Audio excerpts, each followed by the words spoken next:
Você não lembra onde deixou as chaves ontem à noite. Mas, se a música que tocava no rádio quando você tinha 16 anos começar a tocar agora, você vai cantar cada palavra, sem pensar, sem esforço, como se o tempo não tivesse passado. Isso não faz sentido nenhum à primeira vista. Você usou as chaves há 12 horas, aquela música talvez há 12 anos. E ainda assim, uma ficou gravada com uma precisão absurda, e a outra evaporou antes mesmo de você fechar a porta. A resposta real para isso é bem mais estranha do que falta de atenção, porque seu cérebro nunca tratou toda a informação da mesma forma. Ele decide o tempo todo o que vale a pena guardar com força e o que pode ser descartado sem dó. Pense no que realmente é colocar as chaves em algum lugar. É um gesto automático, repetitivo. Seu cérebro já fez isso milhares de vezes, em variações quase idênticas. Não existe nada ali que sinalize: isso é importante, grave com cuidado. É só mais um momento comum, dissolvido dentro de uma rotina praticamente idêntica ao dia anterior. O pesquisador canadense Endel Tulving, que ajudou a moldar boa parte do que sabemos hoje sobre memória, propôs uma distinção que explica exatamente esse tipo de situação. Segundo ele, existem sistemas diferentes de memória dentro do seu cérebro. Um deles guarda fatos, informações gerais, o tipo de coisa que você sabe, mas não necessariamente vivenciou como um momento específico. O outro guarda experiências, cenas inteiras, ligadas a um tempo e um lugar. Colocar as chaves na mesa não vira uma experiência marcante. Vira só mais um dado descartável, tratado quase como ruído.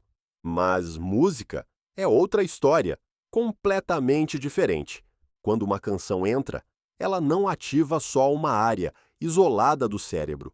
Ela dispara, praticamente ao mesmo tempo, regiões ligadas à audição, ao movimento, à emoção e à memória.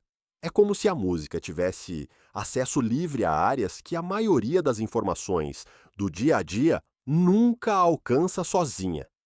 O neurocientista Daniel Levitin, que dedicou boa parte da carreira estudando como o cérebro processa música, descreve esse fenômeno como algo raro. Poucas experiências humanas conseguem sincronizar tantas regiões cerebrais diferentes ao mesmo tempo, com a intensidade que a música consegue.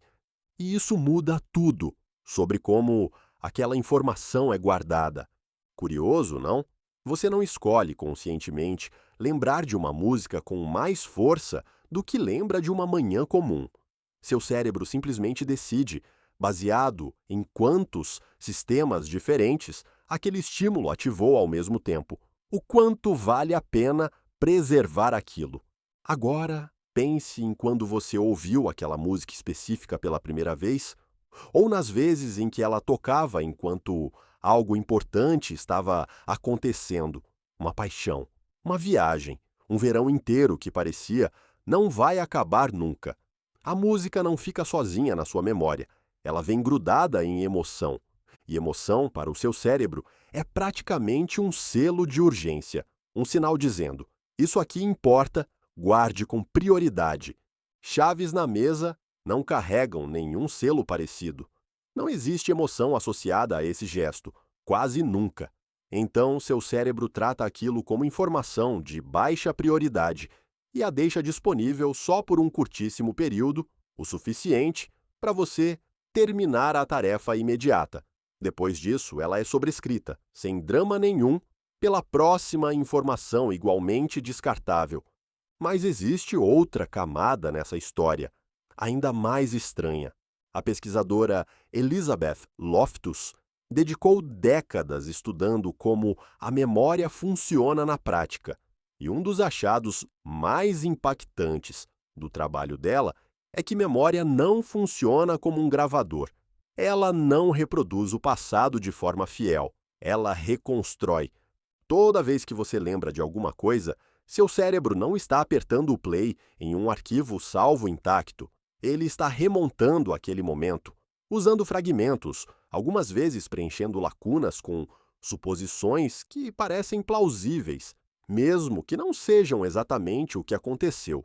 Isso explica por que memórias emocionalmente intensas, como uma música ligada a um momento específico da sua vida, tendem a se manter tão vívidas. Elas são reconstruídas repetidamente toda vez que você escuta aquela música de novo, reforçando o caminho neural associado a ela.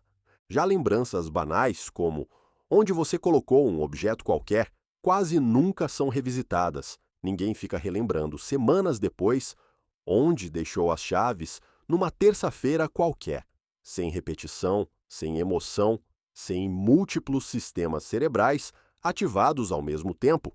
Essa memória simplesmente não recebe reforço suficiente para se manter acessível.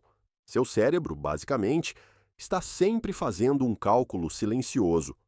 Quanto investir em preservar isso? E há um motivo evolutivo bem plausível por trás desse sistema. Lembrar com precisão de tudo, o tempo todo, seria uma sobrecarga gigantesca.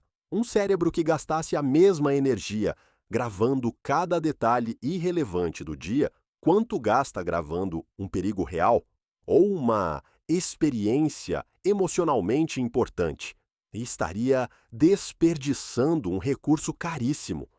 Então, ao longo de milhares de gerações, o cérebro humano parece ter sido moldado para fazer exatamente o oposto: descartar rápido o que não importa e reforçar com força o que carrega emoção, repetição ou múltiplos sentidos ativados ao mesmo tempo.